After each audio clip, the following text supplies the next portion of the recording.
Bienvenue sur Voix de Sagesse, le podcast qui vous révèle l'essentiel des meilleurs livres audio chrétiens. Je suis heureuse de vous retrouver pour cette exploration qui, je l'espère, aidera à grandir dans la foi à travers le résumé de ce livre inspirant, L'adoration prophétique de Daniel Banham. Alors, le sujet aujourd'hui est, passionnant et peut-être pour certains un peu intimidant, l'adoration prophétique. Le livre de Daniel Banham nous emmène vraiment au cœur de cette pratique. Et il le dit tout de suite. Attention, c'est pas juste une question de genre musical. Non, pas du tout. Il le présente vraiment comme un style de vie. Exactement, un style de vie. Tout l'enjeu, c'est d'apprendre à mieux percevoir, accueillir et puis traduire, exprimer ce que l'Esprit Saint peut communiquer pendant ces moments d'adoration. L'auteur, il a une vision forte, il utilise cette image de faire que le ciel touche la terre. C'est beau, non ? L'idée, c'est pas seulement d'avoir de plus beaux cultes musicalement. Non, ça va plus loin.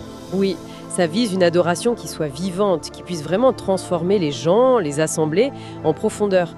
C'est un peu un appel à sortir d'une adoration qui serait trop programmée, figée, pour aller vers quelque chose de plus spontané, en interaction avec Dieu. C'est une vision, c'est vrai, ambitieuse. Et ce qui rend l'approche de Banham intéressante, je trouve, c'est qu'elle est très ancrée dans le concret. Il ne fait pas que poser une belle théologie, tu vois. Ah oui. Non, son livre est vraiment rempli d'enseignements pratiques, d'exemples qu'il a vécus, de témoignages de son ministère. C'est un vrai partage d'expériences, en fait. Une sorte de guide, mais nourri par des années sur le terrain, quoi. D'accord. Alors, explorons un peu ce livre. Quelles sont au fond les intentions de Daniel Banham ? On dirait qu'il y a comme 3 grands axes, non ? Oui, on peut voir ça comme ça. Premièrement, il y a une volonté claire d'établir une base biblique solide pour l'adoration prophétique. Il va chercher plein de références, les psaumes évidemment, David, l'organisation des musiciens lévites dans 1 Chronique 25. Oui, c'est un passage clé pour lui. Tout à fait. Et puis Jésus en Jean 4, la pratique de l'Église dans les actes, les épîtres. Pour lui, c'est crucial de montrer que ce n'est pas une mode, quoi. Ça vient de loin, c'est dans l'Écriture. Et ce souci du fondement biblique, c'est vraiment capital. Parce que ça donne un cadre. Ça évite de partir un peu dans tous les sens, si tu veux. Banham, il cherche à montrer que la spontanéité, le côté un peu libre, et la structure, ça peut marcher ensemble. Ce n'est pas forcément opposé, surtout si le cadre est bien biblique. D'accord. Et le deuxième objectif ? Alors là, c'est peut-être le point où il insiste le plus et qui peut surprendre. La priorité absolue, mais vraiment absolue, qu'il donne au cœur de l'adorateur. Ah oui, ça c'est central chez lui. Avant même de parler technique, musique, dons spirituels, il dit stop, regardons d'abord à l'intérieur. L'identité en Christ, par exemple. Savoir qu'on est aimé, enfant de Dieu. Et puis l'importance de l'intimité avec Dieu, ce qu'il nomme la vie secrète. La vie secrète, oui. La prière perso, la méditation de la parole, voilà. La sainteté, l'humilité, pour lui, ce sont des prérequis, pas des options. Et cette insistance sur le cœur, attention, c'est pas juste pour faire joli, pour ajouter un côté un peu pieux. Non, c'est la clé de voûte de tout son système en fait. Sans cette base intérieure qui est solide, Banham prévient. Même les meilleures techniques, les dons les plus impressionnants, ça peut être détourné. Ah oui, il y a des risques. Bah oui, l'orgueil, chercher à se faire remarquer, manipuler les émotions, même sans le vouloir, ou confondre ses propres envies, ses propres idées avec ce que Dieu dit vraiment. Ce sont des dangers réels si le cœur n'est pas gardé, s'il n'est pas formé. C'est un rappel très sain. L'adoration, ça commence par qui on est devant Dieu, avant ce qu'on fait pour lui. C'est très clair. Et le troisième axe, du coup, il est très pratique. Outiller des croyants. Donner des outils concrets. Exactement. Comment on fait pour écouter l'esprit d'Isis ? Comment on ose se lancer dans un chant nouveau, cette expression spontanée ? Comment on discerne si une idée, une image, une mélodie vient vraiment de Dieu ? Comment partager une parole prophétique de manière qui construit, qui édifie et en étant soumis ? Oui, toutes ces questions très pratiques. Comment une équipe de louange peut guider un moment d'adoration qui laisse de la place à l'imprévu de Dieu ? Le livre essaie vraiment de répondre à ça. D'ailleurs, c'est intéressant, il faut savoir qu'il y a aussi des vidéos de l'auteur qui complètent le livre. Surtout sur cette dimension spontanée, prophétique. Et dans les vidéos, on voit des illustrations, des mises en situation. Ça aide à comprendre comment on passe de l'écoute intérieure à l'expression, que ce soit en musique ou en parole. C'est pas toujours facile à décrire juste avec des mots, tu vois. Oui, je vois bien. Revenons un peu sur les fondements bibliques. Cette image du ciel touchant la terre, elle est forte. Banham s'appuie beaucoup sur Jean 4, le passage où Jésus dit que le Père cherche des adorateurs en esprit et en vérité. Oui, c'est fondamental pour lui. Du coup, dans cette perspective, l'adoration prophétique, c'est pas une option. un truc en plus pour faire joli pendant la louange. C'est plutôt la réponse attendue, la réponse vivante, authentique, à la présence de Dieu qui se manifeste. Absolument. Et le modèle de David, il le développe pas mal. Dans 1 Chronique 25, on voit ces musiciens, ces chantres, ils n'étaient pas juste bons techniquement, ils étaient considérés comme prophètes. Ah oui, prophète. Oui, le texte dit qu'ils prophétisaient avec la harpe, le luth et les cymbales. Ça suggère une connexion directe entre la musique, le chant et le fait de recevoir et transmettre la pensée de Dieu. Et puis, l'idée du chant nouveau, qui revient tout le temps dans les psaumes, ça renvoie aussi à ça. Créer sur le moment une louange nouvelle, inspirée par ce que Dieu fait maintenant, pas juste répéter des chants qu'on connaît par cœur. L'organisation des Lévites aussi, c'est intéressant. Leur service musical, c'était pas pour le spectacle, c'était directement lié au service de la présence de Dieu dans le temple. C'était une fonction quasi sacerdotale et prophétique. Et Bonhomme s'inspire de ça pour dire aux équipes de louange aujourd'hui, attention, vous n'êtes pas juste des animateurs, vous êtes là pour faciliter la rencontre entre Dieu et son peuple. C'est une haute vision du rôle, effectivement. Il regarde aussi l'Église primitive, bien sûr, les actes, les lettres de Paul. On voit une église où les dons spirituels, y compris la prophétie, ça se vivait dans les réunions. Oui, c'était normal. Mais Paul, surtout dans 1 Corinthiens 14, il met des garde-fous très clairs. Tout doit servir à construire, à édifier le groupe. Et ça doit se faire dans l'ordre, dans la paix. Il insiste beaucoup sur le discernement, l'évaluation des paroles données. L'enthousiasme, même si on sent fort la présence de Dieu, l'onction, comme on dit, ça ne justifie jamais le désordre ou la confusion. Et ce qui est intéressant, c'est comment Bonhomme essaie de tenir les deux bouts. La liberté de l'esprit et en même temps le besoin d'un cadre. Il ne dit pas que la structure étouffe forcément la spontanéité. Au contraire, il suggère qu'un cadre biblique sain, bien compris, bien accepté par tout le monde, ça peut justement créer un espace sûr. Un espace où l'esprit peut agir avec puissance, avec fruit, mais sans partir dans tous les sens, sans dérive.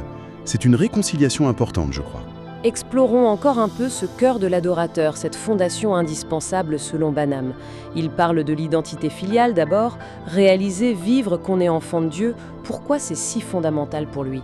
Parce que ça change tout. Ça libère de la peur d'être jugé, du besoin de performer pour être accepté. Si tu sais que tu es aimé quoi qu'il arrive, ça ouvre la porte à une relation de confiance avec le Père. C'est le point de départ en fait. D'accord. Et ensuite, cette fameuse vie secrète. Oui, alors ça, c'est pas un truc mystique, c'est juste la discipline personnelle régulière. La prière, lire sa Bible, la méditer, se consacrer à Dieu. Bonhomme insiste, ce qu'on voit en public, dans l'adoration, c'est juste le reflet de ce qu'on cultive en secret. On ne peut pas espérer entendre Dieu clairement dans l'assemblée si on prend jamais le temps de l'écouter seul dans sa chambre, quoi. C'est là que notre sensibilité à sa voix, elle s'affine. Et les motivations alors ? Pourquoi on veut servir dans la louange ou exprimer un don ? Bonne question. Est-ce que c'est vraiment pour Dieu, pour aider les autres à grandir, ou est-ce qu'il y a une petite part de nous qui cherche à être vue, à montrer ses talents, à vivre des émotions fortes ? Bonhomme appelle vraiment à vérifier nos motivations, à désirer servir avec un cœur pur. Et ça nous ramène à l'humilité. Exactement. L'humilité, ça se voit concrètement. Est-ce que je suis prêt à soumettre ce que je crois recevoir, une parole, une idée de chant, au discernement des autres, des responsables, de l'équipe ? C'est reconnaître que j'ai pas le monopole de l'esprit, que la sagesse des autres, l'autorité dans l'Église, c'est une protection voulue par Dieu. Refuser ça, c'est souvent un signe d'orgueil. Et l'orgueil, c'est un des plus gros blocages pour une adoration prophétique saine. Donc oui, ce socle, identité, vie secrète, motivation pure, humilité, c'est la base, c'est non négociable pour Bonhomme. C'est très exigeant, mais ça semble logique. Passons au côté plus pratique. La spontanéité, le chant nouveau, comment ça marche concrètement d'après lui ? Il dit que ça commence par l'écoute. Oui, l'écoute d'abord. Il suggère de cultiver une posture intérieure, d'ouverture, de disponibilité. Ça veut dire parfois savoir se taire, résister à l'envie de remplir tout le temps avec du son, des paroles. Respirer calmement, ça peut aider à se centrer. Et puis, être attentif aux micro-élans intérieurs. Les micro-élans, c'est-à-dire ? Une pensée qui revient, une image simple qui apparaît, une petite phrase musicale qui tourne dans la tête, un verset qui remonte. Ces petites choses discrètes, c'est souvent comme ça que l'esprit commence à nous parler. C'est pas forcément une grosse voix, tu vois, juste ces mouvements intérieurs légers. D'accord. Et après l'écoute, il y a la réponse. Comment on traduit ça en musique, en paroles ? L'approche de Bonhomme semble progressive. Oui, c'est ça. Si tu reçois une petite phrase, une mélodie courte, il suggère de commencer par l'exprimer simplement. Peut-être la chanter doucement. C'est ça, le chant nouveau, une expression qui naît sur le moment, qui est originale. Et après? Souvent, il conseille de répéter cette phrase, cette mélodie plusieurs fois. Pourquoi? Pour que les autres puissent l'entendre, se l'approprier, peut-être même la chanter avec toi. Ça évite que ça reste juste ton truc perso, ça construit l'unité. Et après, on peut enrichir un peu, ajouter une harmonie simple, un petit motif répétitif en fond, un ostinato, jouer sur l'intensité. Mais toujours en restant simple, j'ai l'impression. Oui, l'idée, c'est pas de faire des arrangements hyper compliqués à la volée. C'est de rester centré sur le message, l'atmosphère que l'esprit veut donner. Et il insiste, il faut laisser l'esprit guider la dynamique. Est-ce qu'on monte en intensité? Est-ce qu'on reste sur un plateau plus calme, contemplatif? Est-ce qu'on redescend vers le silence? C'est un travail de sensibilité, de leadership partagé dans l'équipe. Il aborde aussi des choses très techniques pour les musiciens, la signalétique. Oui, c'est crucial entre musiciens. Comment on communique discrètement pendant qu'on joue? Les regards, un signe de tête, un geste clair mais pas trop voyant pour dire on change, on finit là, on part en spontané. Utiliser des accords pivots, des accords un peu neutres, pour passer en douceur d'un chant connu à un moment improvisé ou pour enchaîner deux chants. Il parle aussi des nappes de synthé, les pads. Oui, ces sons un peu longs, atmosphériques, c'est super utile pour tenir l'ambiance pendant les transitions, les silences, ou quand quelqu'un partage une parole. Ça évite les blancs un peu gênants, ça aide à garder l'atmosphère de prière. Tous ces conseils très concrets, ça montre qu'il sait de quoi il parle, qu'il l'a vécu. On sent l'expérience, oui.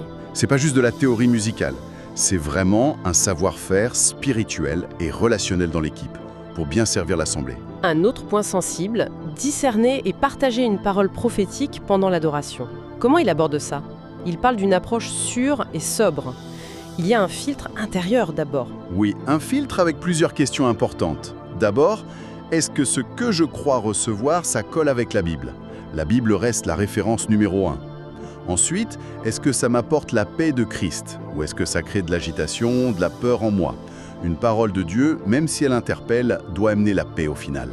Et troisièmement, est-ce que ça concerne l'édification, l'exhortation, la consolation de tout le groupe, comme dit en Corinthiens 14, ou est-ce que c'est plutôt un truc privé pour une personne en particulier? Si c'est privé, l'adoration publique n'est peut-être pas le bon endroit pour le dire. D'accord. Et même si ça passe ce filtre, il insiste sur la soumission. Ça veut dire quoi concrètement? Ça veut dire être prêt à en parler d'abord à l'équipe, aux responsables, avant de le dire à tout le monde. Ou au moins, être prêt à ce qu'ils disent « attends un peu » ou « non, ne le partage pas maintenant ». C'est pas pour brimer le don, hein. C'est reconnaître que l'ordre et l'autorité dans l'Église, c'est là pour protéger tout le monde. C'est une question d'humilité, de confiance.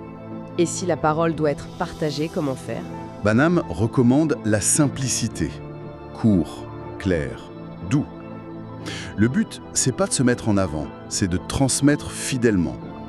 Il suggère même que, souvent, c'est mieux de chanter la parole, de l'intégrer dans la musique, plutôt que de l'énoncer comme ça d'un coup. Ça peut parfois casser un peu l'ambiance spirituelle. Et un dernier point, l'évaluation après coup.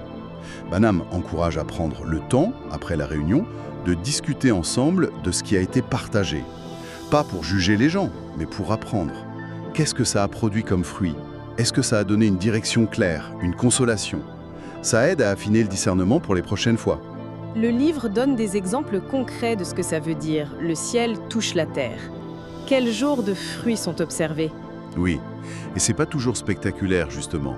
Parfois c'est juste une atmosphère de présence de Dieu tellement forte que les gens sont touchés dans leur cœur, convaincus de péché et se repentent sans même qu'on ait fait un appel. D'accord. Il parle aussi de guérison intérieure, de personnes qui reçoivent une profonde consolation pour des blessures anciennes, de réconciliation qui se vivent pendant ces temps d'adoration, des gens qui décident de suivre Jésus ou de renouveler leur engagement. Ça, c'est assez fréquent aussi. Et parfois, c'est une direction plus collective? Oui, tout à fait. L'Assemblée peut sentir qu'il faut prier pour un groupe particulier, les jeunes, les missionnaires, les autorités. Ou alors méditer ensemble un verset qui prend un sens nouveau. Même le silence peut devenir prophétique, un moment où chacun est invité à écouter Dieu pour soi. Et ce qui est important de retenir, c'est l'intention derrière tout ça. Que l'auteur souligne bien, le but premier, c'est pas le show, l'émotion forte pour l'émotion forte, non. Le but, c'est la transformation durable des cœurs, des vies, par une vraie rencontre avec Dieu. Les fruits sont souvent discrets, mais réels et profonds. Pour ceux qui conduisent la louange, Il y a des conseils pratiques? Comment on favorise ça? Il parle de préparation avant le culte. Oui, la préparation, c'est essentiel. Prier en équipe, bien sûr, mais aussi prendre un temps spécifique pour écouter ensemble. Seigneur, qu'est-ce que tu veux dire à l'Église aujourd'hui? Et pour la liste de chants, la fameuse set list, Banham dit « préparez-la, mais avec souplesse. Prévoyez des portes. » Des portes? Oui, des moments, des transitions où on sait d'avance qu'on peut laisser de la place à la spontanéité, plutôt que d'avoir un programme ficelé de A à Z sans aucune marge. Et pendant le culte lui-même? Trouver le bon équilibre, alterner les chants que tout le monde connaît pour que l'assemblée puisse chanter ensemble, et puis ouvrir des fenêtres de liberté, un moment où un chant nouveau peut naître, une parole être donnée, un temps de silence. Et il met en garde contre le bruit permanent. Trop fort, trop de musique, tout le temps, ça peut empêcher d'entendre les choses plus fines de l'esprit. Il faut savoir ménager des moments plus calmes, plus simples, pour pouvoir écouter. Et puis il y a la dimension pastorale, très importante. Le conducteur de louange, avec les pasteurs, doit expliquer à l'assemblée ce qui se passe. Rassurer ceux qui découvrent ça et qui sont peut-être un peu perdus. Enseigner comment on participe, comment j'écoute moi aussi, comment je reçois une parole, comment je discerne. C'est ça, l'intelligence pastorale dont parle Banham. Ça accompagne le prophétique pour que ce soit bien vécu par tous. L'adoration prophétique semble aussi liée à l'intercession, à la prière pour les autres. Oui, tout à fait. Quand on est connecté à Dieu dans l'adoration, c'est assez naturel que des sujets de prière émergent, que l'Esprit nous mette des choses à cœur. Les chants spontanés peuvent devenir des prières chantées, pour la ville, pour le pays, pour les familles, pour les malades. La louange devient une sorte d'intercession prophétique, où on proclame les vérités de Dieu sur des situations. On peut aussi porter la souffrance du monde devant lui. Mais là aussi, il y a un équilibre à trouver. Oui, Banham insiste, faut rechercher la présence de Dieu d'abord. L'intercession, ça découle de l'intimité avec lui, c'est pas le but premier. Il met un peu en garde contre une approche de guerre spirituelle qui serait trop centrée sur le combat et pas assez sur la contemplation de Dieu. Ça pourrait mener à une sorte de triomphalisme un peu hors sol. La priorité, ça reste la relation avec Dieu. Bien sûr. Comme pour toute pratique spirituelle, il y a des risques, des dérives possibles. Le livre en parle ouvertement. Ah oui, très franchement. Banham est lucide. Un des pièges les plus courants, c'est de confondre la compétence technique, le talent artistique, avec la sensibilité spirituelle. On peut être un super musicien sans être connecté à l'esprit, et l'inverse est vrai aussi. Un autre danger, c'est de prendre une émotion forte, même si elle est sincère, pour une vraie onction ou une inspiration de Dieu. L'intensité des sentiments n'est pas une garantie que c'est prophétique. Il y a d'autres écueils. Oui, partager des paroles sans les avoir fait discerner. Ou pire, donner des directives personnelles, des prophéties précises sur l'avenir des gens. Ça, c'est particulièrement dangereux. Et ça sort du cadre biblique qui est d'édifier, exhorter, consoler l'assemblée. Et puis, il y a le risque de devenir dépendant des moments forts, des expériences intenses, et de négliger la relation quotidienne, persévérante, souvent discrète avec Dieu. L'extraordinaire ne doit pas remplacer l'ordinaire de la foi. Et quel remède, quel garde-fou il propose contre ça? Plusieurs choses. L'importance d'une équipe de louanges qui soit soudée, mature, qui prie et discerne ensemble. Une vision pastorale claire, bien expliquée à l'Église sur ce qu'est et ce que n'est pas l'adoration prophétique. La pratique régulière de la soumission mutuelle, de l'humilité. Et surtout, revenir toujours à la parole de Dieu. C'est l'encre, le filtre ultime pour toute expérience, toute parole. Pour aider à mettre en pratique, est-ce qu'il suggère des exercices concrets? Oui, l'esprit du livre donne des idées. Par exemple, tenir un petit journal de chants nouveaux, noter pour soi les mélodies, les phrases inspirées qu'on reçoit dans nos temps perso et essayer de les développer un peu. Pour les équipes, organiser des labos. Des labos? Oui, des petits temps de travail dédiés juste à ça. Travailler les transitions, les signaux entre musiciens, les dynamiques, le silence. Ou faire des ateliers de discernement, prendre des exemples concrets et s'entraîner à évaluer ensemble. Organiser des veillées de prière plus centrées sur la contemplation, l'écoute. Ça peut aussi aider à développer cette sensibilité. Au final, à qui s'adresse ce livre, principalement? C'est clair que les conducteurs de louanges, les musiciens, les chanteurs, ils vont y trouver plein d'outils, de repères théologiques. C'est une mine d'or pour eux. Les pasteurs, les responsables d'église aussi, pour avoir un cadre, encourager et guider ça de manière saine. Mais l'invitation va au-delà de ces rôles spécifiques, non? Oui, tout à fait. Finalement, Banham s'adresse à chaque croyant qui a soif d'une relation plus profonde avec Dieu, qui désire apprendre à mieux entendre sa voix et à répondre par une adoration plus vraie, plus vivante, que ce soit en communauté ou dans sa vie perso. L'invitation de fond, c'est d'expérimenter soi-même cette rencontre avec Dieu que l'adoration prophétique peut faciliter. D'ailleurs, le fait qu'il mentionne une livraison possible à Kinshasa, ça montre bien cette volonté de rendre ses idées accessibles au plus grand nombre. Si on devait résumer l'essentiel de l'adoration prophétique de Daniel Banham, qu'est-ce qu'on retiendrait? C'est un guide, à la fois pastoral et très pratique, qui cherche à intégrer l'action de l'Esprit Saint au cœur de l'adoration, de façon plus intentionnelle, plus fluide. Il propose un chemin qui passe d'abord par le cœur, sa transformation, puis par la création d'espaces sûrs pour que l'inspiration puisse s'exprimer, et par l'apprentissage d'un discernement humble ensemble. Oui, et le but ultime, qui revient sans cesse, c'est que l'Assemblée puisse entendre Dieu plus clairement, et que sa présence transforme concrètement les vies. C'est vraiment cette vision du ciel touchant la terre qui porte tout le livre, et qui est en fait une lecture, je pense, stimulante pour tous ceux qui aspirent à une adoration plus vivante, plus profonde. Merci d'avoir écouté Voix de Sagesse. Pour découvrir le livre complet et bien d'autres ressources édifiantes, rendez-vous sur les réseaux sociaux de l'auteur Daniel Banham. Pas manquer, et surtout, partagez cet épisode à quelqu'un que cela pourrait bénir. Que Dieu vous garde et à très bientôt.